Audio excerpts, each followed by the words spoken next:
Hallelujah! Magandang umaga sa lahat. Ngayong umaga ay babasahin po natin ang ika-6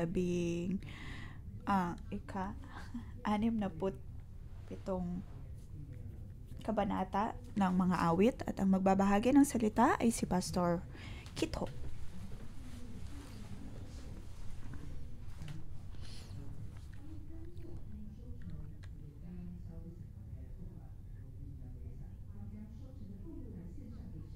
Kung mapapansin po natin sa mga kabanatang nabasa natin, ang Israel ay isang agrikulturang bansa na nagtatanim ng kanilang mga butil. Ang bawat pag-ani nila ay kanilang inihahandog sa Diyos.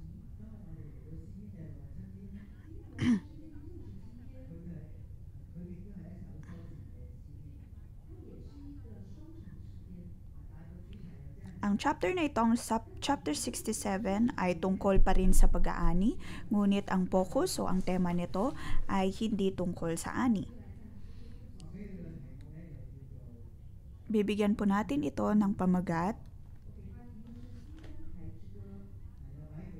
ang awit ng menorah o ang awit ng puno ng buhay. Ang menorah ay parang isang puno ng buhay.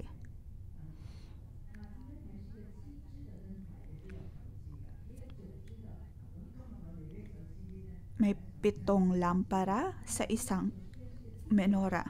At sa chapter na ito ay mayroong 7 verses.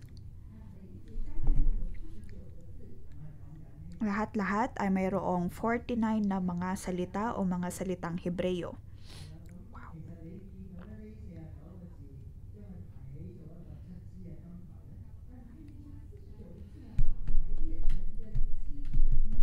Ngayon, kung gusto nating ayusin ang 49 na mga salita na ito, ay magmumukha itong Tree of Life. Hindi po natin ito pinilit na gawin.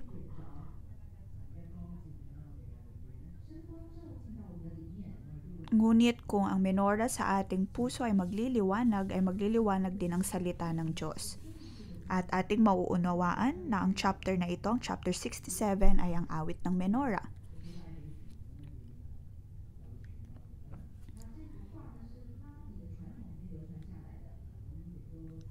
Ang litratong ito ay mula sa sistema ng mga rabbi at hindi ko ito gawa-gawa. Ito ay naisulat tulad ng isang menorah. Maaring hindi natin maintindihan ang mga nakasulat, ngunit ganyan ang naging itsura. Chinese po yung mga nasa verses. Verse 1. Ito po ang traditional na pagkakasulat sa Chinese. Ganito din po na nagsusulat ang mga Hebreyo. Ngunit kung mapapansin po natin, ang verse 4 ang pinaka-importante sa lahat.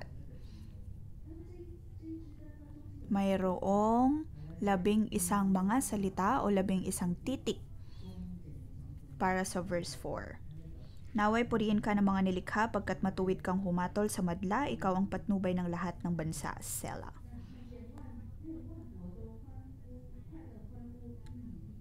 Ang Selah ay nagmistulang stand ng menorah. Kung mapapansin po natin sa litratong nasa bandang kanan.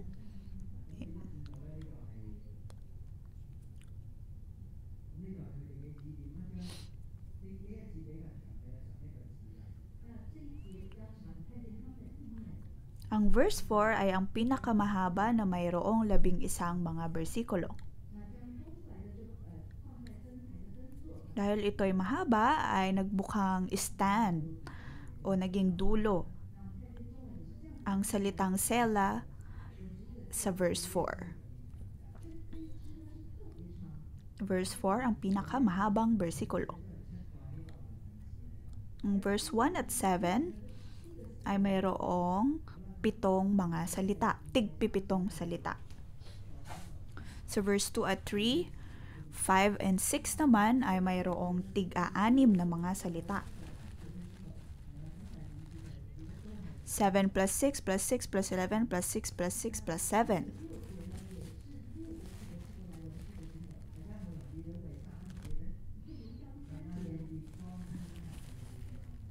Sa verse 3, purihin ka nawa ng lahat ng tao, purihin ka nila sa lahat ng dako.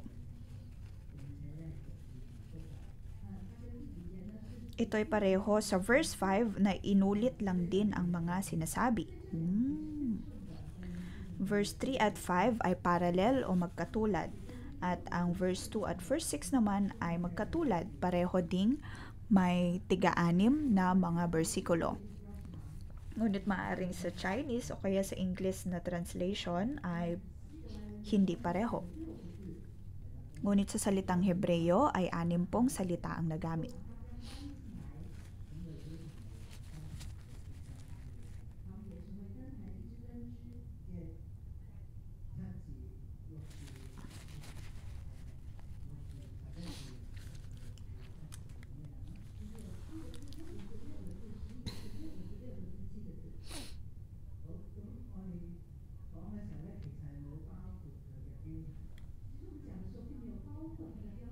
Ngunit hindi pa natin na idadagdag dito ang pamagat ng kabanatang ito.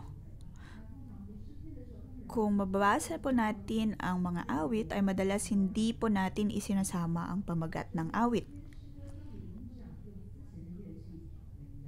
Ang sabi dito, awit ng pasalamat, isang awit na kinatha upang awitin ng punong mga awit sa salo ng mga instrument na may kwerdas.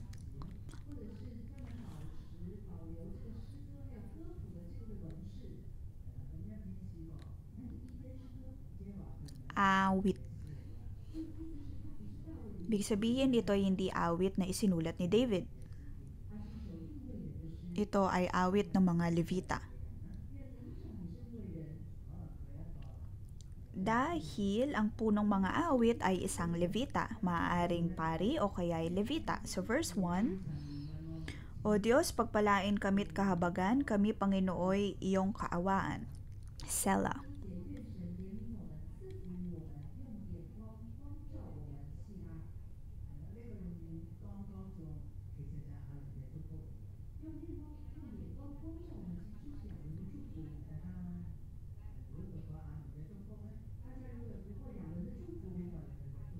Ang verse 1 ay isang salitang pagpapala ni Aaron. Ito ang paraan ng pagpapala ni Aaron. Ito'y panalangin ng pagpapala. Naway pagpalain kami't kahabagan, kami Panginooy iyong kaawaan.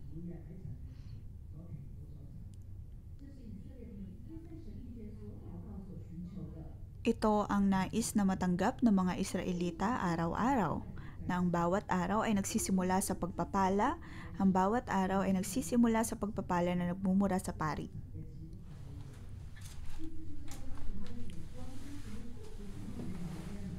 Kung kaya ang pari ang siyang nagbibigay ng pagpapala ng Diyos para sa tao, ito ay isang awit para sa pag-aani. Sa verse 6, nag-aning mabuti ang mga lupain, pinagpala kami ni Yahweh, Diyos namin.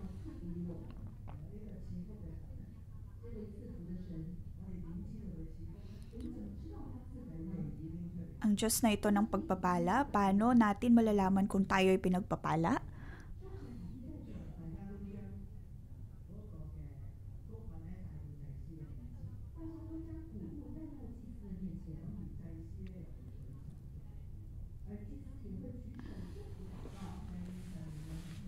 Ibinibigay ng mga tao ang kanilang mga handog sa pari at ang pari naman ay nananalangin at pinagpapala ito. Sa kanya sinasabi ang verse 1, O Diyos, pagpalain kami't kahabagan, kami Panginooy iyong kaawaan. Ang lupain ay sagana sa ani, hindi dahil sa ating paggawa, hindi dahil sa ating labis na pagtatrabaho, kundi dahil sa habag at biyaya ng Diyos. Madalas iniisip ng tao na kailangan nila magtrabaho upang upang sila ay magkaroon ng mas maganda at mas maraming ani. Ito ay isang pag-iisip ng taong walang Diyos.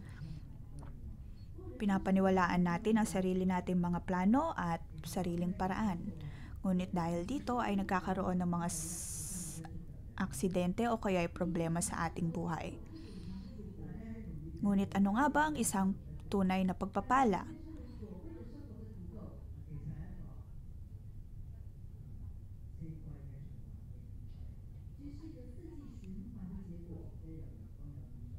Ang tunay na pagpapala, lalo na pagdating sa agrikultura, ay ang katotohanan na bawat panahon ay mayroong uri ng ani na maaaring makuha ng tao.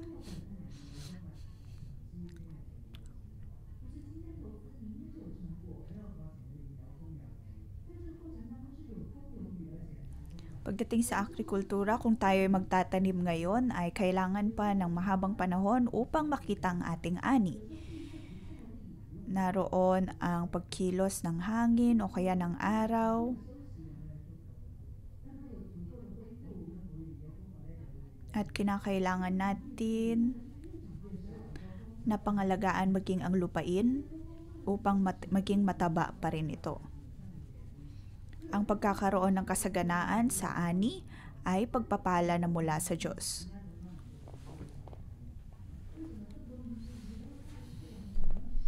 Bakit maraming mga bansa ang sumasamba sa Diyos ng araw? Ito ay dahil ang lahat, maging ang kanilang mga ani, ay nangangailangan ng araw upang mabuhay. Ang mga taong nakatira sa tabi ng dagat, kanilang pinupuri ang ulan at maging bagyo. Pinapupurihan nila ang ganitong mga uri ng idolo o kaya Diyos-Diyosan upang maging ligtas sa bagsik ng karagatan.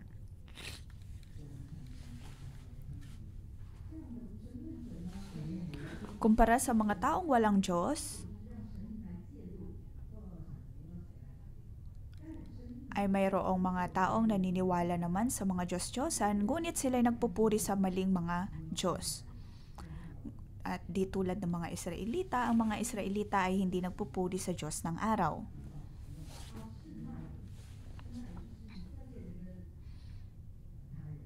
Shimay ay ang Hebreyong salita o salitang Hebreyo para sa araw.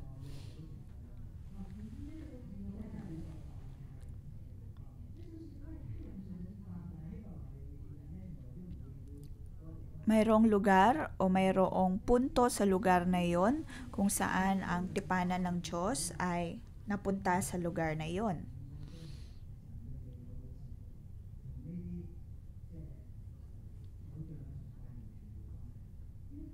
At doon ay nagpuri ang mga Israelita dahil kinikilala nila ang paghahari ng Diyos, kinikilala nila ang kadakilaan ng Diyos. Kailangan po natin ang pagpapala na mula kay Aaron, na tayo'y kaawaan ng Diyos at pagpalain niya ng may kahabagan. Upang sa ating pag-ani, sa ating pagtatrabaho, ay gagawin natin ito ng walang takot.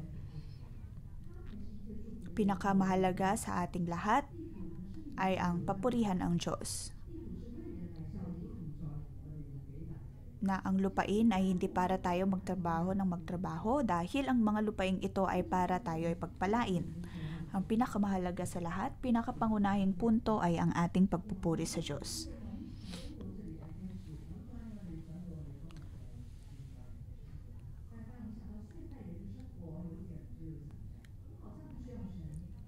Sa ating buhay ngayon, may pakiramdam tayo minsan na hindi natin kailangan ng Diyos. Maaring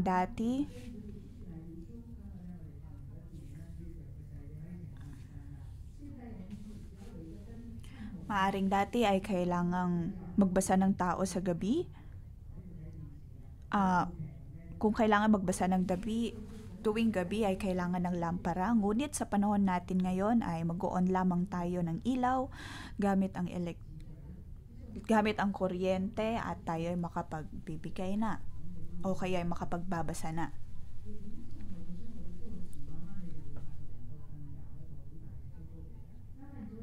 Naapektuhan ng panibagong buhay ang ating uri ng pamumuhay.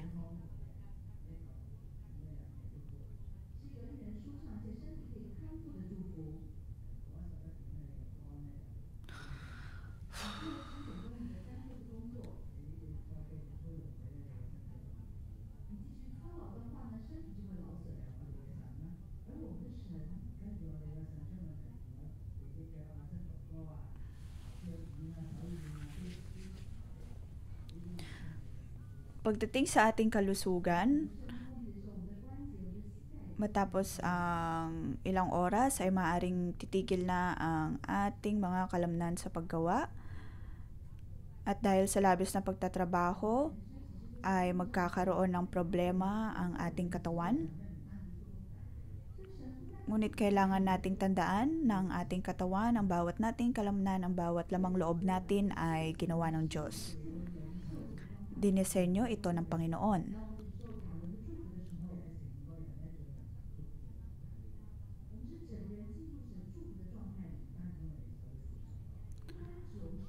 At sa ating pagtanggap ng pagpapala ng Diyos, tayo ay nailalagay sa posisyon na tayo ay karapat-dapat sa lahat ng pagpapala na ibinibigay ng Diyos.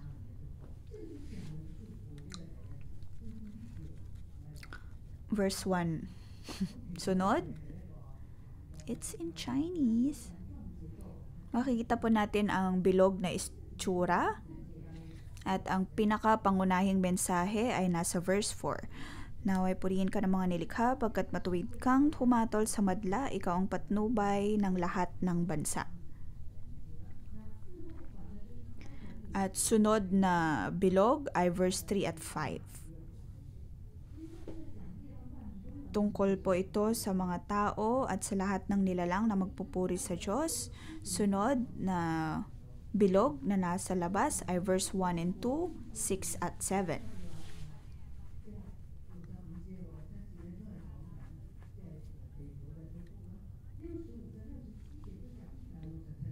So Psalm 65 at 67,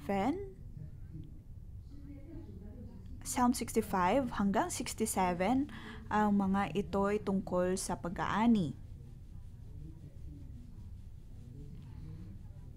Ibinibigay ng mga tao ang kanilang mga ani sa pari bilang pasasalamat sa Diyos. Ngunit hindi po ito ang pangunahing punto. Ang pinakapangunahing punto ay ang ating pagpupuri sa Diyos. At ang kanilang pagtawag sa iba pang mga bayan o bansa na purihin ang Diyos.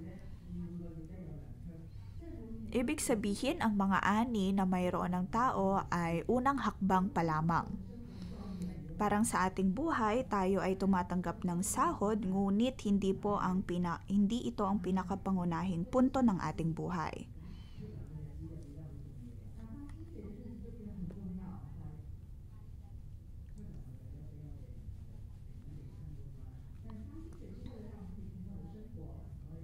Mayroon tayong sahod upang magkaroon tayo ng stable na buhay.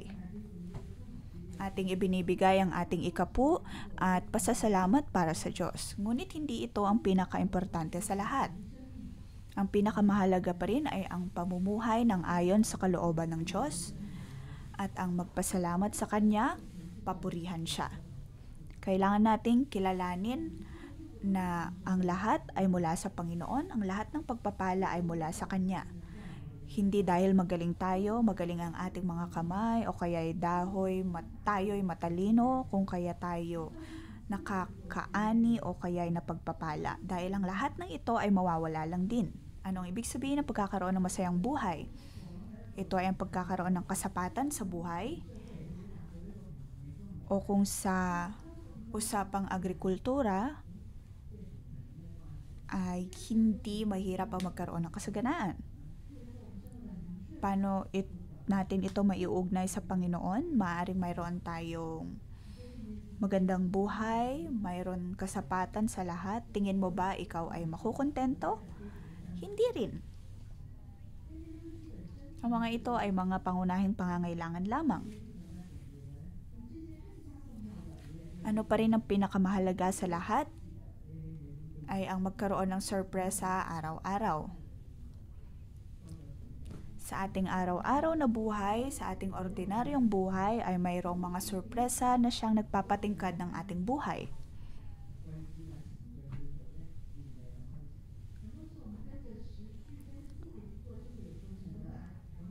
Madalas, kung susundin natin ang panahon, ay magkakaroon po tayo ng ani, ngunit hindi nito pinapakita ang pagkahari ng Diyos. Ang Diyos ang lumikha ng lahat, maging ng ritmo o kaya panahon ng bawat bagay.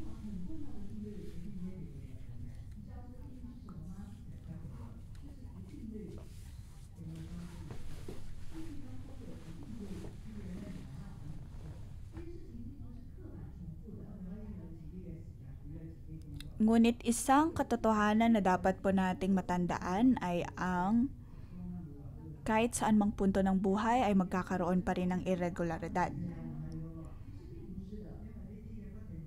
Hindi ibig sabihin na tayo sunod ng sunod ay sigurado ang kasaganaan at kaayusan.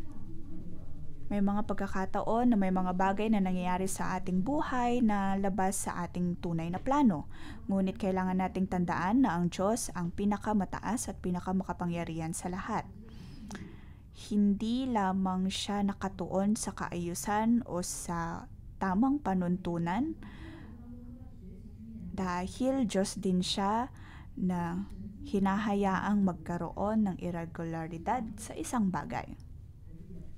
Sa isang taon ay mayroon po tayong 4 na mga panahon, ngunit may mga pagkakataon na napakainit. Bago pa man dumating ang tag-init ay napakainit na. Ang tagsibol ay naganap na, ngunit ang pakiramdam ay napakainit pa din.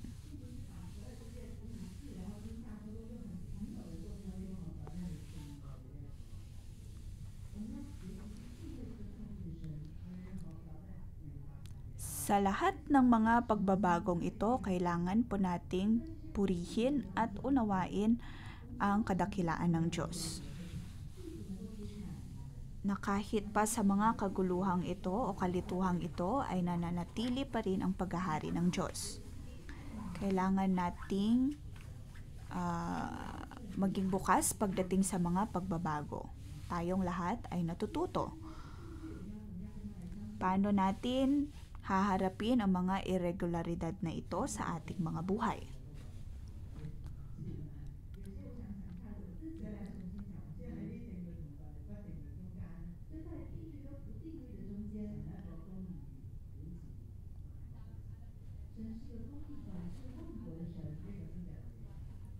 Ang Diyos ang nagtipon ng lahat ng mga bansa sa ating bansa. May mga pagkakataon na hindi balanse ang buhay. Tulad ng nabanggit sa mga awit kahapon o kabanata kahapon, ang lahat ng nilalagay natin sa kadiliman ay ilalagay ng Diyos sa liwanag. Kanyang isisiwalat sa liwanag. May mga bagay na ipakikita ng Diyos, lalo na ang mga kawalan ng hustisya.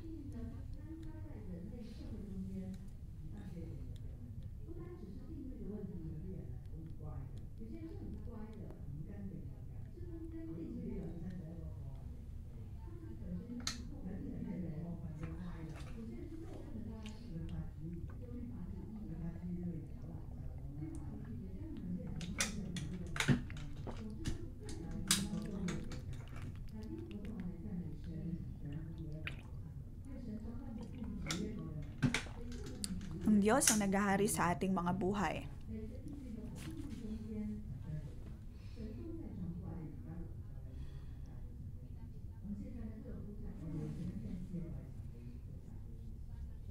Ibigay natin ang bawat nating ani at pagpapala sa Panginoon dahil ang ito'y nagmula lang din sa Kanya.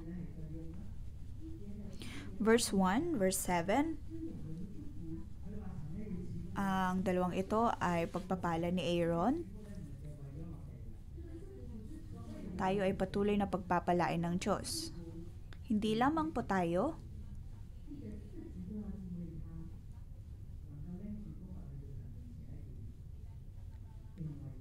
sabi sa verse 7, magpatuloy nawa iyong pagpapala upang igalang ka ng lahat ng bansa. Sa tuwing ibinibigay po natin ang ating ani sa Panginoon ay ating ipinapakita ang ating paggalang sa Diyos. Hindi dahil tapat tayo sa Diyos, kundi dahil tapat ang Diyos sa atin. Hindi dahil mabuti tayong tao, kundi dahil mabuti ang Diyos sa atin. Maraming tao ang hindi nakakakilala sa Panginoon, kung kaya mayroong espesyal na mensyon ang mga Israelita na sa tuwing sila ay nagbibigay ng kanilang ani sa Diyos, kailangan nilang ideklara na ang hustisya ng Diyos ay ang pagpapala ng Diyos. Na magkaroon sila ng kapayapaan sa bawat sulok ng mundo.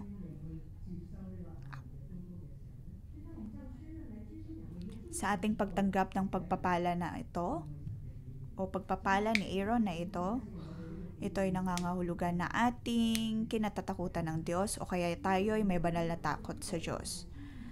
At dahil dito ay makikilala din ng iba pang mga bansa ang kadakilaan ng Panginoon.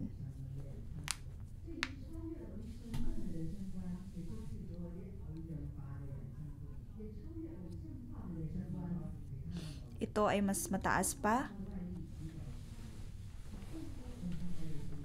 kaysa sa buhay ng mga taong walang Diyos. Tayo ay magpupuri lamang sa isang Diyos. Hindi siya ang Diyos ng hangin, hindi hangin ng kabundukan, hindi lamang Diyos ng araw. Dahil pagdating naman sa mga taga-Babylon ay kanilang pinapapurihan ang buwan. Kung mapapansin po natin ang mga Muslim ay nagpupuri ng buwan. Ngunit ang ating Panginoong Diyos ay mas mataas pa kaysa sa mga Diyos-Diyosang ito. Siya ang namumuno sa lahat ng mga bagay na nasa mundo. Hindi niya hinihiwalay ang kanyang sarili ayon sa kung anong pangangailangan ng tao.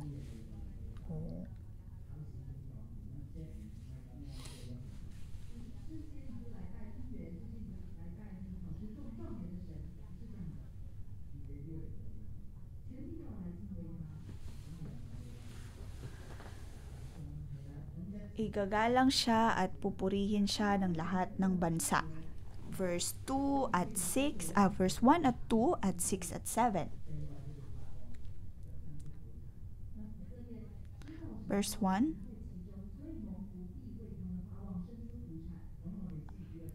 Verse 1 at 2, 6 at 7.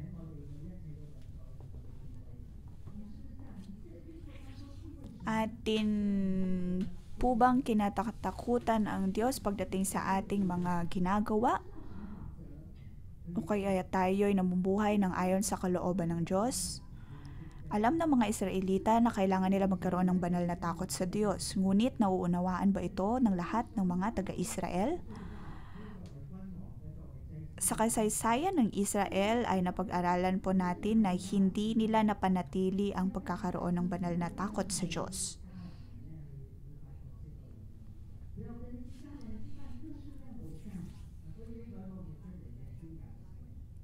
Huwag sumamba sa mga Diyos-Diyosan. Ito ang ating misyon. Ang pagpapala na mayroon tayo ay dahil sa kabutihan ng Diyos. Pinagpapala niya tayo. Pinagpapala niya ang bawat nating mga gawa. Sa ating pagbibigay sa Diyos ng bawat nating ani, Ito ang ating misyon. Ang maranasan ang puno ng buhay, maging puno ng buhay at itanim ang puno ng buhay kahit saan. Ang ating buhay ay masagana at nakikita ito ng bawat bansa. At magkakaroon din sila ng banal na takot sa Diyos dahil sa bawat nating patotoo. Ang lahat ng bansa ay makikita ang pagkilos ng Diyos. Sa verse 3 and 5, purihin ka nawa na lahat ng tao, purihin ka nila sa lahat ng dako. Naway purihin ka ng mga nilikha pagkat matuwid kang humatol sa madla, ikaw ang patnubay ng lahat ng bansa. 3 and 5 pala. Purihin ka nawa na lahat ng tao, purihin ka nila sa lahat ng dako.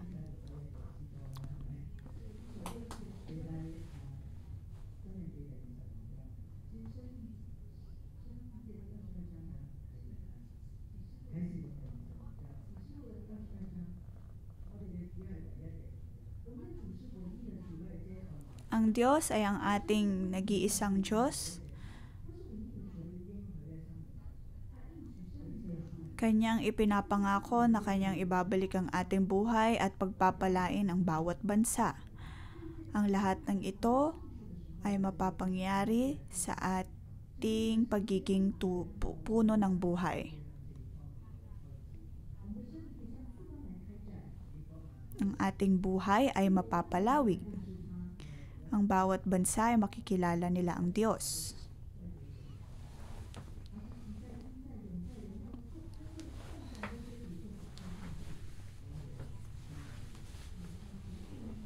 Ngayon, ang pinakapangunahing mensahe ay nasa verse 4.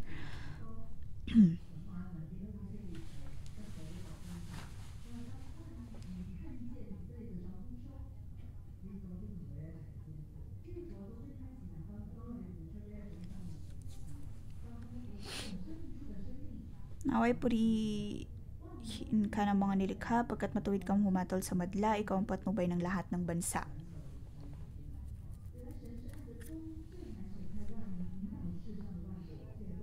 Ang Diyos ang humahatol ng may katwiran sa lahat ng bagay at sa lahat ng tao.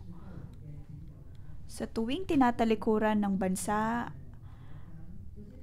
ang Panginoon, paano sila ibinabalik ng Diyos? Kung matatandaan po natin, ang pamilya ni Noah ay pinili ng Diyos matapos ang kaguluhan na nangyari sa Babel.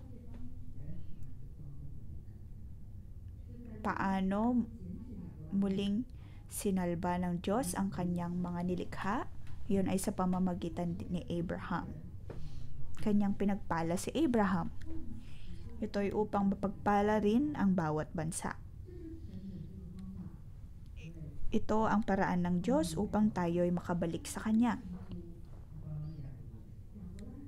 Siya ay nagtatayo ng mga tao at maging ng mga lipi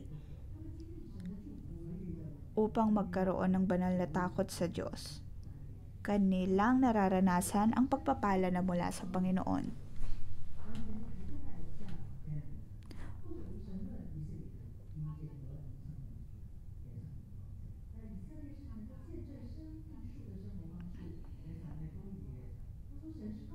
Ang Diyos ay makatwiran. Kanyang hahatulan ang lahat ng may katwiran.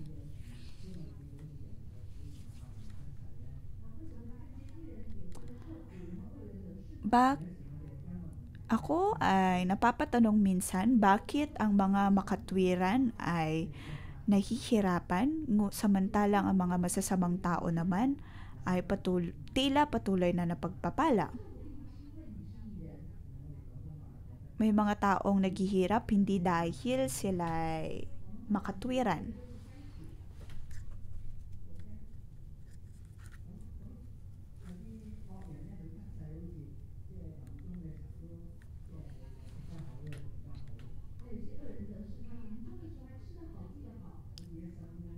May ilang masasamang tao na sa dulo ng kanilang buhay ay nakakakain sila ng tama, nabubuhay ng maayos. Ngunit hindi naman sa lahat ng pagkakataon.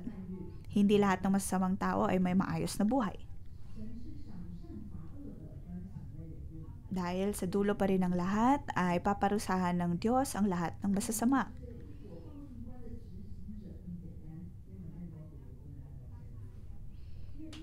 Ang pagkilos ng Diyos ay hindi ayon sa sanhi at bunga.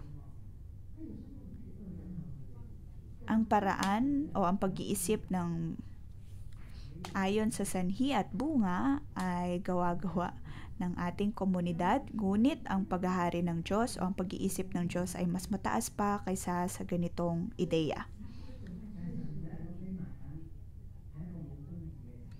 Ang ating Diyos ay makatuwiran, ang ating Diyos ay hindi bulag. Kanyang nakikita maging ang pinakamababang mga uri ng tao. Nakikita ng Diyos ang bawat kawalan ng hustisya.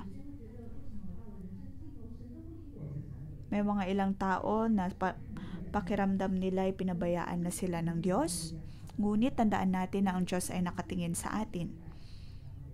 Maaaring may mangyayari sa mga susunod nating henerasyon, ngunit hindi natin ito makokontrol. Ang ating deklarasyon ay ang katotohanan na ang Diyos ay Diyos ng katuwiran.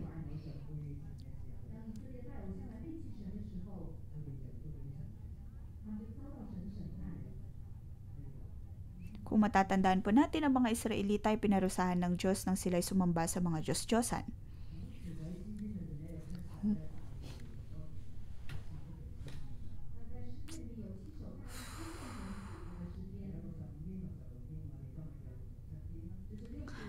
Mayroong 7 mga awit na tungkol sa pagpapala ng Diyos sa lupa.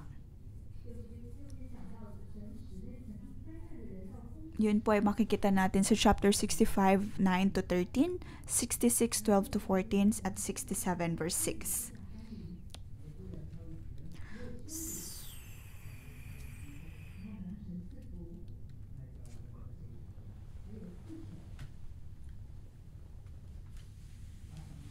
Psalm 65, mayroon din sa Psalm 85, 12-13 at 104, 14-30. Nakikita po natin dito ang puso ng Diyos, kalooban ng Diyos.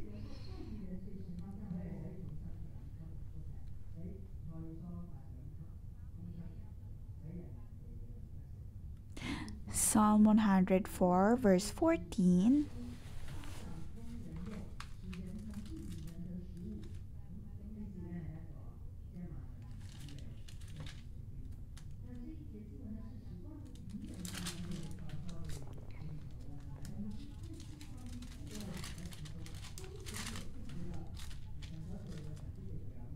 Tumubo ang mga damong pagkain ng mga baka, nagkaroon ng halamang masaganang namumunga, anupat ang mga tao ay may pagkain nakukuha. Sabi sa 104 verse 14. At sa verse 16, ang mga kahoy ni Yahweh, masaganang nadidilig, mga cedar ng Lebanon, kayo mismo ang nagtanim. Ang lahat ng nilikha, ang kalikasan, ay nagpapakita na ang Diyos, ang Diyos ng bawat likha. So verse 27,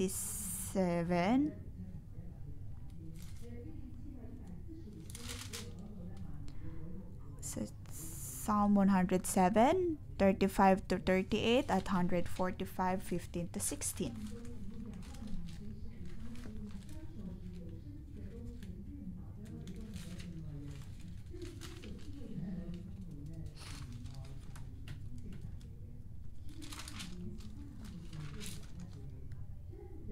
Mahal ng Diyos ang buong daigdig kahit na ang bawat niyang likha ay nagkakasala sa Kanya. Ang Diyos ay makatuwiran.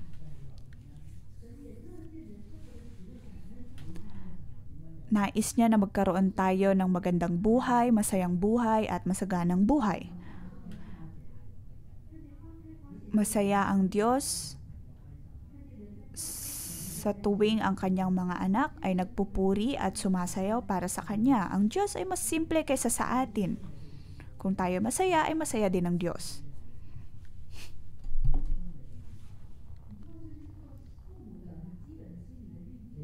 Ito po ang puso ng isang tunay na magulang. Masaya ka kung masaya ang iyong mga anak.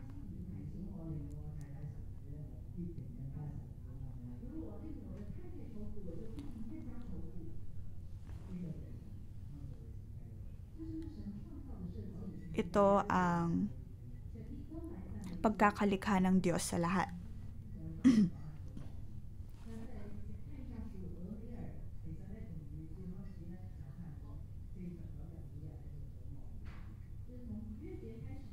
Simula sa Passover, ang ika-50 araw,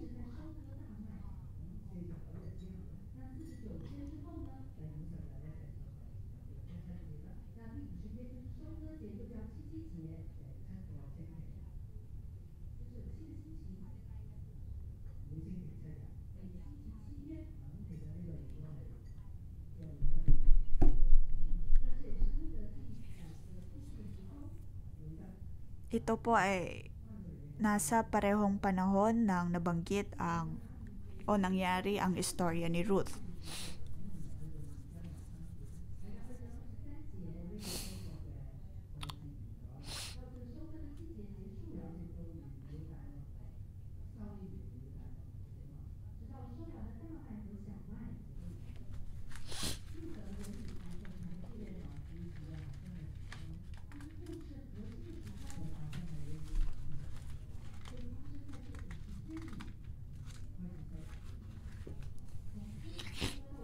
Ang lahat na nangyari sa libro ng Ruth ay nangyari sa panahon ng pag-aani.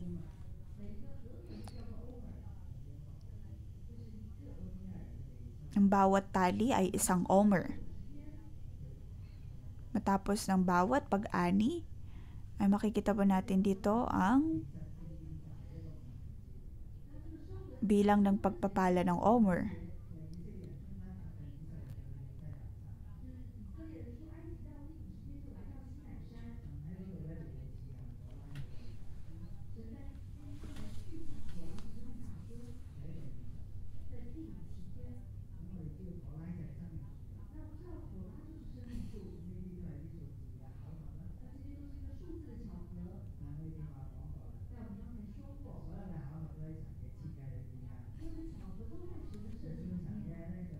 Ang lahat ng bagay ay idinisenyo ng Diyos. Maaaring sa ibang mga tao, ang mga bagay na nangyayari sa ating buhay ay dahil lamang sa swerte. Ngunit para sa mga taong naniniwala sa Diyos, alam nila na ang Diyos ang siyang naghahari sa lahat.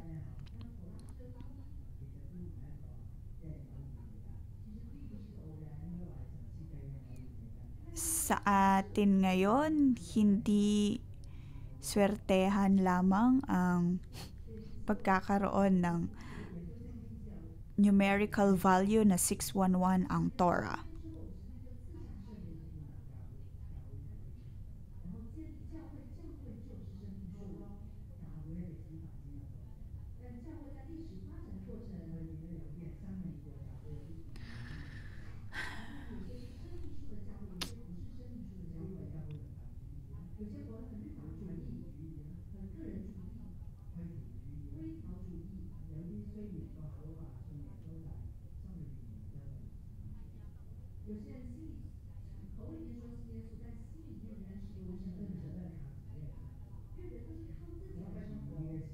May ilang mga simbahan na nagsasabi na sila ay naniniwala sa Diyos, ngunit sa totoo lamang ay hindi sila namumuhay ng ayon sa katotohanan ng salita ng Diyos.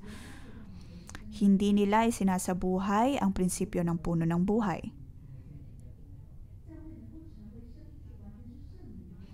Ngunit ang simbahan ay nagiging puno ng buhay sa tulong ng banal na espiritu.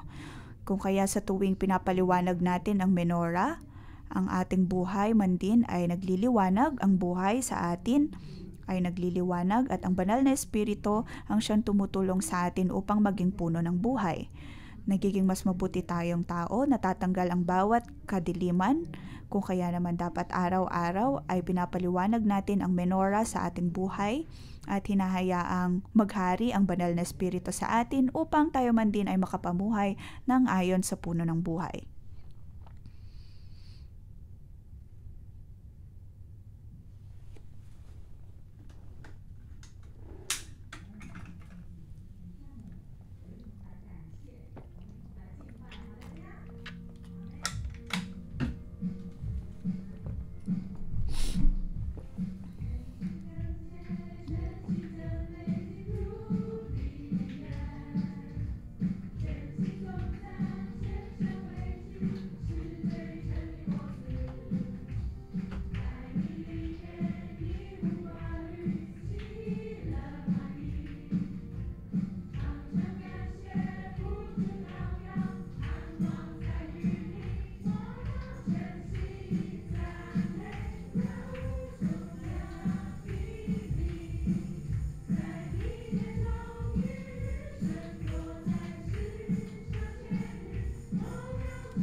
Panginoon, pinapasalamatan ka namin at pinapupurihan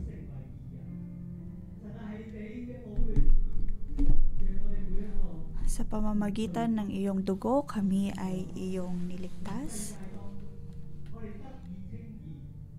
Kami ay naligtas sa bawat kasalanan sa mundo.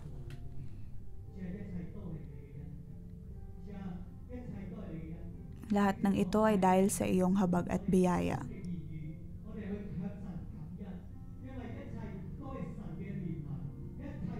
Ngayon, gamit ang ating bawat salita, tayo ay magpasalamat sa Diyos.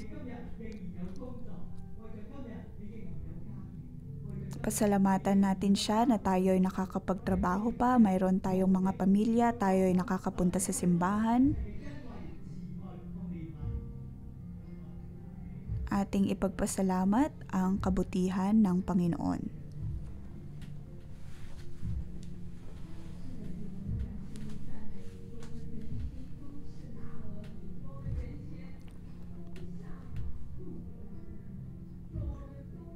Panginoon, kami ay tulad ni Ruth. Kami ay dating nabubuhay sa korupsyon.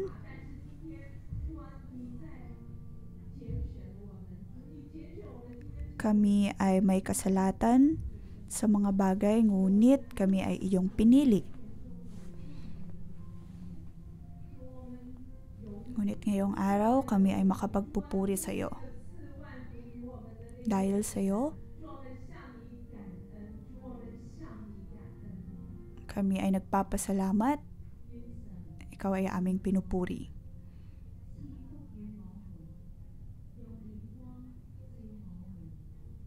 Panginoon, mahabag ka sa amin. O Diyos, pagpalain kami't kahabagan. Kami, Panginoon, iyong kaawaan. Banal na Espiritu, kailangan ka namin. Araw-araw sa aming pagpapailaw na iyong lampara, naway magliwanag ka sa aming buhay. Maraming salamat sa iyong pagbibigay ng awit na ito. Ito ang awit ng Menora. Ang awit ng Menora at ng puno ng buhay. Kailangan namin ang iyong liwanag.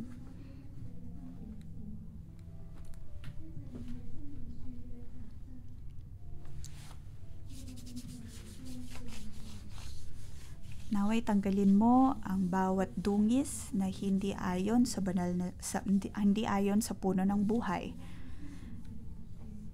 Kami ay namumuhay ng ayon sa mabuti at masama o pag-alam ng mabuti at masama, ngunit naway magliwanag ka sa aming buhay.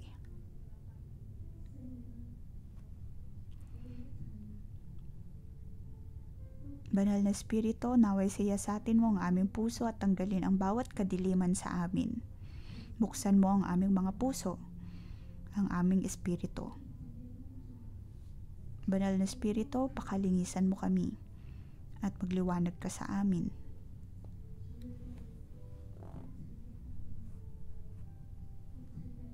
Tanggalin mo ang bawat kadiliman.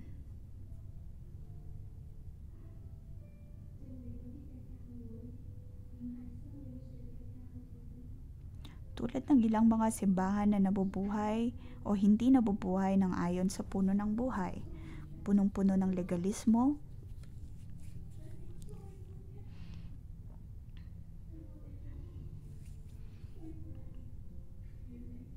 puno ng kahipokritohan, ng pagiging perfect, ngunit sa pagliliwanag ng iyong banal na Espiritu sa amin, ay aming matatanggap ang simoy ng puno ng buhay.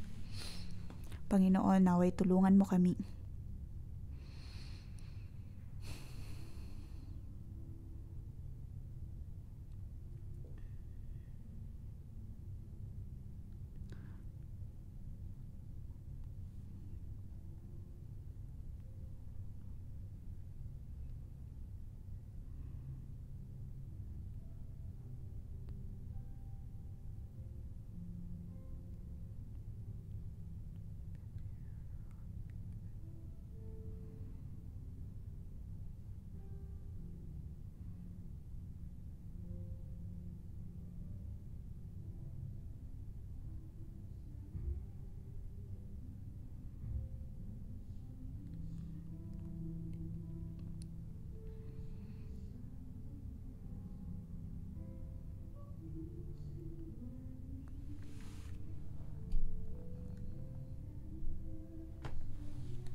Sa bawat dako ay naroon ang puno ng buhay, ngunit sa aming pagtingin, sa puno na nagbibigay ng kaalaman, ng mabuti at masama, kami ay lumuluha at humihingi ng kapatawaran sa pananatili sa puno na ito ng mabuti at masama. Naway magliwanag ang Diyos sa ating mga buhay. Matapos po tayong humingi ng kapatawaran, tayo po ay tumayo at tignan ang puno ng buhay. Pagpalain ng ating mga sarili. Naway gamitin ng Diyos ang puno ng buhay upang pagpalain ang ating henerasyon.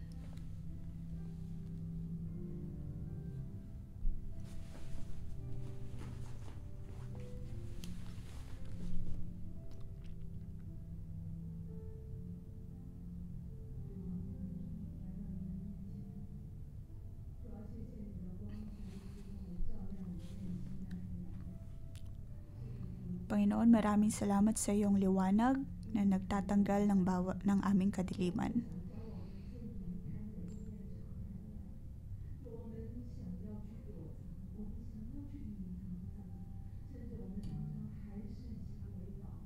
Nais naming magtago.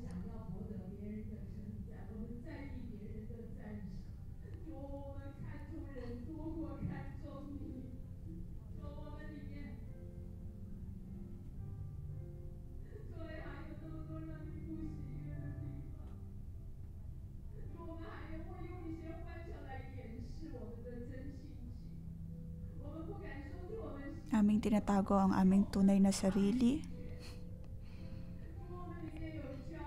May mga pagkakataon na ayaw namin sabihin kung ano ang aming naiisip dahil ayaw naming maitakwil.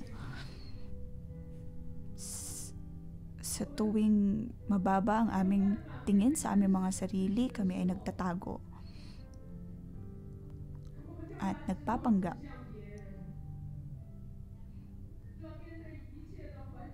Kami ay naninisi ng iba. Kami ay nagrereklamo.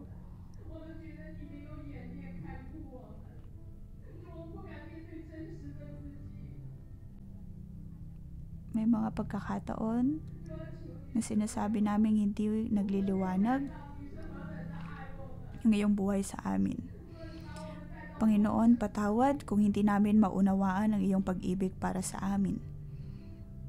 Ngunit patuloy mo pa rin kaming tinutulungan tungo sa kasaganaan.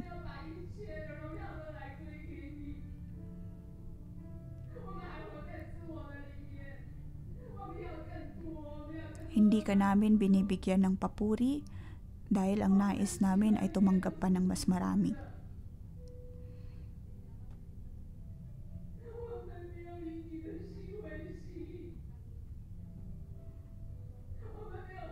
Wala sa amin ang iyong puso. Hindi kami namubuhay ng ayon sa puno ng buhay.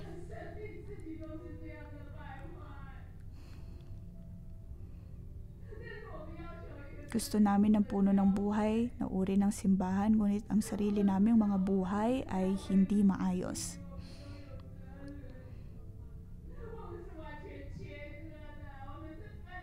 Hindi namin kinikilala na kami ay miyembro ng simbahan na ito. Ibinubukod namin ang aming sarili. Panginoon, patawarin mo kami.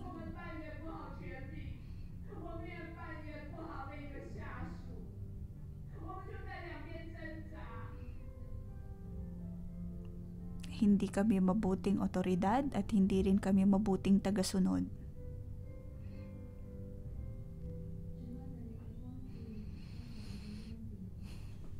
Panginoon, maraming salamat sa iyong pagliliwanag sa amin. Sa ating paghingi ng tawad ay tumayo po tayo. Tignan po natin ang puno ng buhay.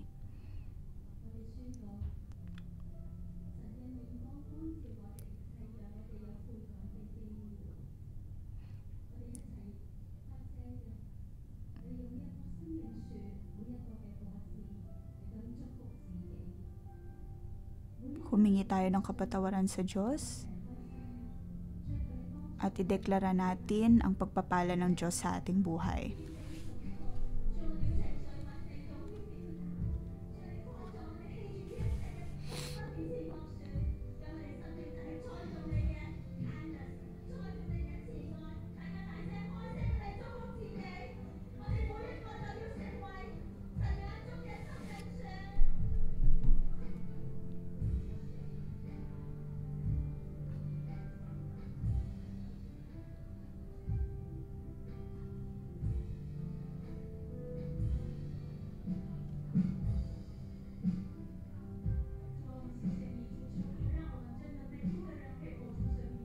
Panginoon, tulungan mo ang bawat isa sa amin upang aming isabuhay ang bawat prinsipyo ng puno ng buhay. Naway mapuno kami ng iyong pag-ibig.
Panginoon, pinupuri ka namin at pinapasalamatan. Itaas natin ang ating mga kamay upang tanggapin ang liwanag na nagmumula sa banal na Espiritu.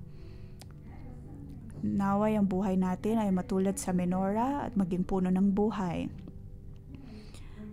Hayaan natin ang banal na Espiritu ang magliwanag sa ating buhay sa araw man o sa gabi.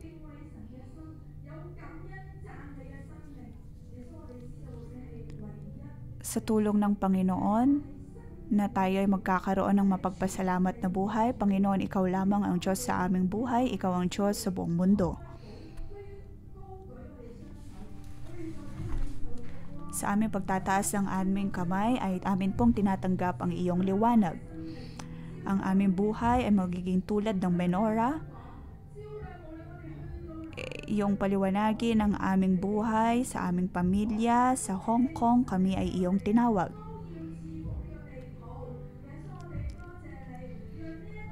Panginoon, kami ay nagpapasalamat. Naway ang punong ng buhay na ito na iyong tinanim ay magbigay kadakilaan sa iyo. Panginoon, maraming salamat sa iyong pagbibigay ng Psalm 67. Sa pananampalataya ay amin pong idinedeklara ang sinabi sa verse 1 hanggang 7.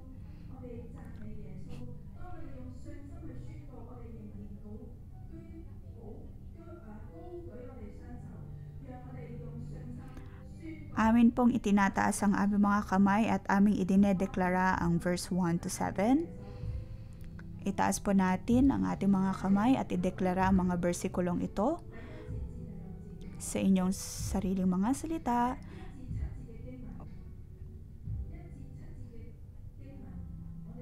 O Diyos, pagpalain kami't kahabagan, kami Panginoon ay iyong kaawaan, upang sa daigdig mabatid ng lahat ang iyong kalooban at ang pagliligtas. Purihin ka nawa ng lahat ng tao, purihin ka nila sa lahat ng dako.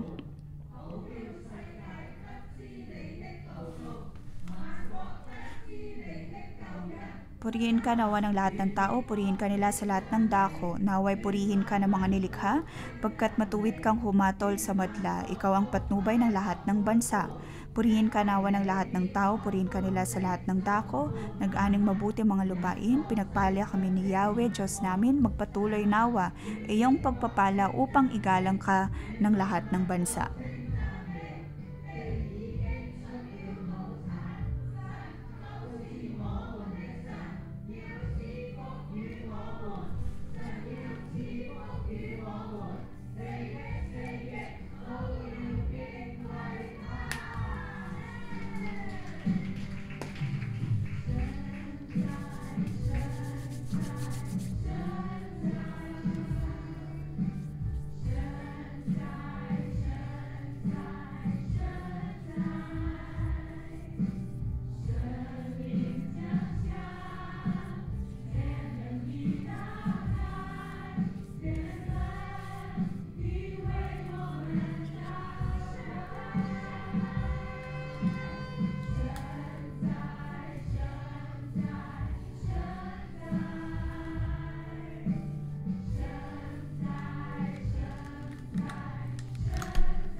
Hallelujah. Panginoon, maraming salamat. Pinupuri ka namin sa ngalan ng Panginoong Yesus ay amin pong idineklara na ang lahat ay pinagpapala at pagpapala din sa iba. Panginoon, maraming salamat sa ngalan ni Yesus. Amen.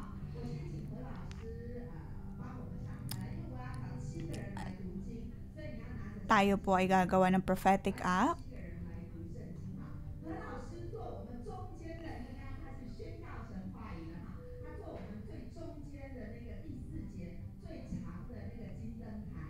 Kailangan ko po ng 7 tao na basahin ang bersikulo. 1 tao bawat bersikulo. At si Pastor HK ang magbabasa ng pinakamahaba na nasa verse 4. At si Pastor Ana ay nagtatawag ng iba pang voluntaryo upang basahin ang bawat bersikulo.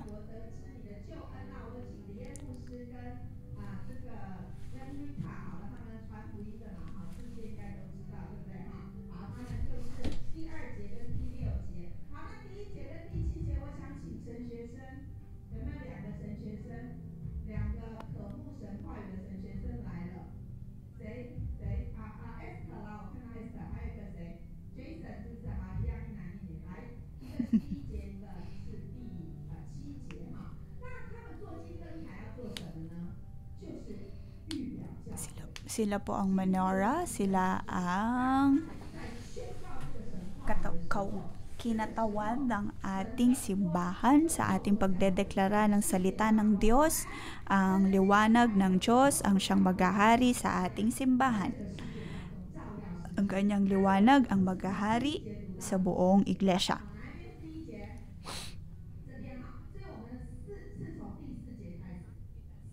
Tayo po ay magsisimula sa verse 4.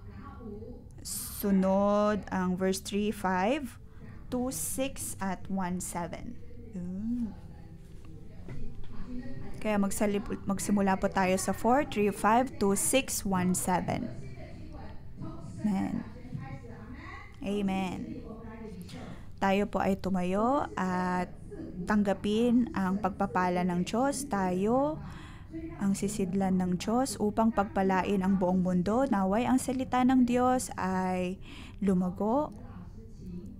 Pagkatapos ay papatunugin ang shofar.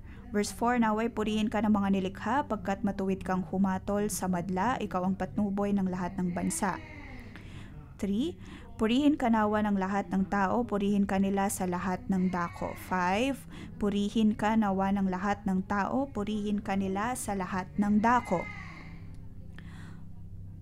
2, upang sa daigdig mabatid ng lahat ang iyong kalooban at ang pagliligtas. 6, nag-aning mabuti ang mga lupain, pinagpala kami ni Yahweh, Diyos namin. Verse 1, O Diyos, pagpalain kami't kahabagan, kami Panginooy iyong kaawaan. 7. Magpatuloy nawa iyong pagpapala upang igalang ka ng lahat ng bansa. Amen.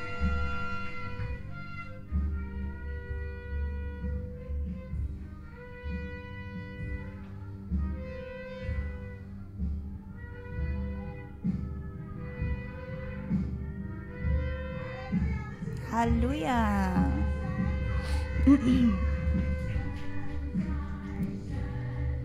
Purihin po natin ang Diyos.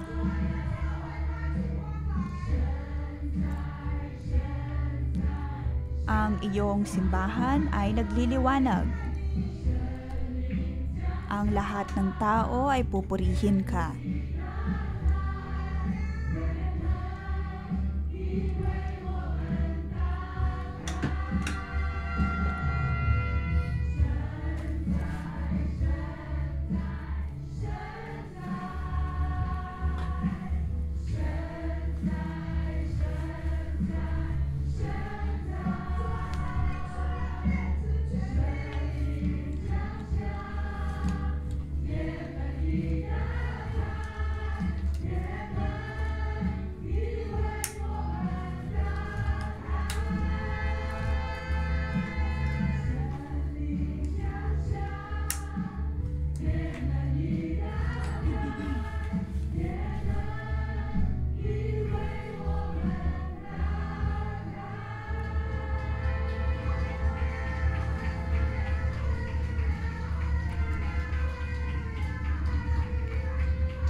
Sa ngalan ng Panginoong Hesus, aking dinadeklara na naway magpapangyari ang bawat mong salita at siyang magliwanag sa buong mundo sa ngalan ni Hesus. Amen. Dito po nagtatapos ang ating pangumagang debosyon. Magandang umaga.